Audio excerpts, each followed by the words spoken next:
That night, after Bao had shredded the golden Labubu doll, Malin thought she could finally sleep in peace. She placed the torn remains into the trash can, closed the lid, and sat on her bed. Bao curled up at her feet, though his ears remained upright, alert, as if he still expected danger.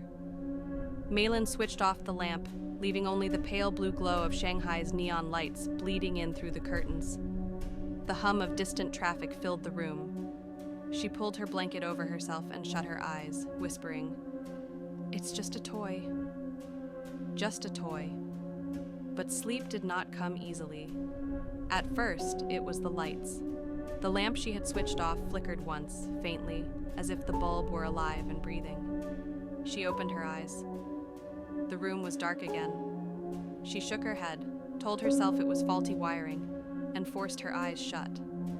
Moments later, she heard it. A whisper. Faint. Childlike. Almost playful.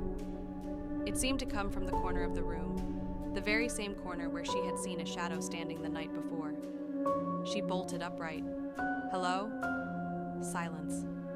Bao lifted his head, ears twitching. He growled low, staring at the shelf. Malin's skin prickled. She turned the lamp back on. The shelf looked normal. Her dolls stared blankly forward, their porcelain faces frozen in time. Only one space was empty, the spot where the golden Labubu had sat before. But the trash can lid was closed. She had seen Bao tear it apart. Swallowing hard, she forced herself to lie down again. Bao remained restless, his growls rumbling in the quiet room. Finally, exhaustion pulled her into sleep. The dream came almost immediately. She was in the toy shop, but the shelves were empty, the walls cracked, the floor wet with something thick and dark. She walked through the aisles, calling out, "Hello? Anyone here?" Then came the laughter, that thin, glassy giggle echoing from every direction. She turned and saw a doll. No, the doll, standing upright in the middle of the aisle.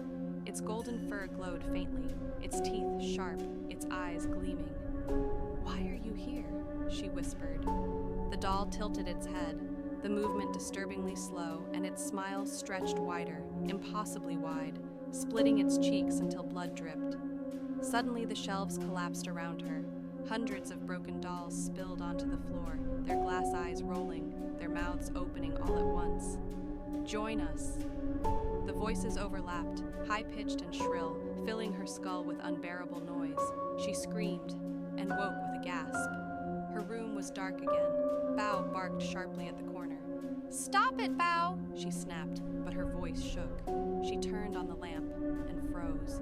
Every doll on her shelf was facing the wrong way. She remembered leaving them arranged neatly, each one looking forward. Now they were all turned toward the wall, their backs facing her, as if ashamed or hiding. Her throat tightened. Slowly, she stood and approached the shelf. She reached for the nearest doll, a porcelain figure in a red dress, and turned it back.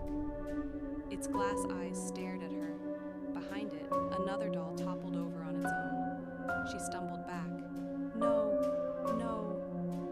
The lights flickered again. The room pulsed between light and darkness. Each time the bulb flashed, the dolls shifted positions.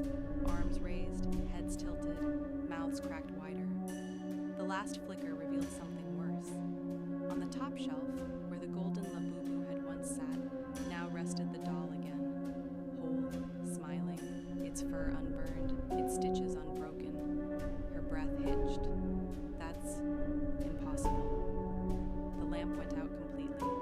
Darkness swallowed her. She groped for the switch, hands trembling, but then she heard the sound. The trash can lid creaking open. Her heart pounded as she slowly turned. The trash can sat by the door, its lid lifting inch by inch. Something inside was moving. A furry paw, golden, rose from within. Malin screamed and rushed forward, slamming the lid shut, shoving the bin against the wall. She clutched Bao, trembling uncontrollably, tears streaming down her face. "I have to get rid of it. I have to," she muttered. But even as she whispered, a childlike giggle echoed in her ears.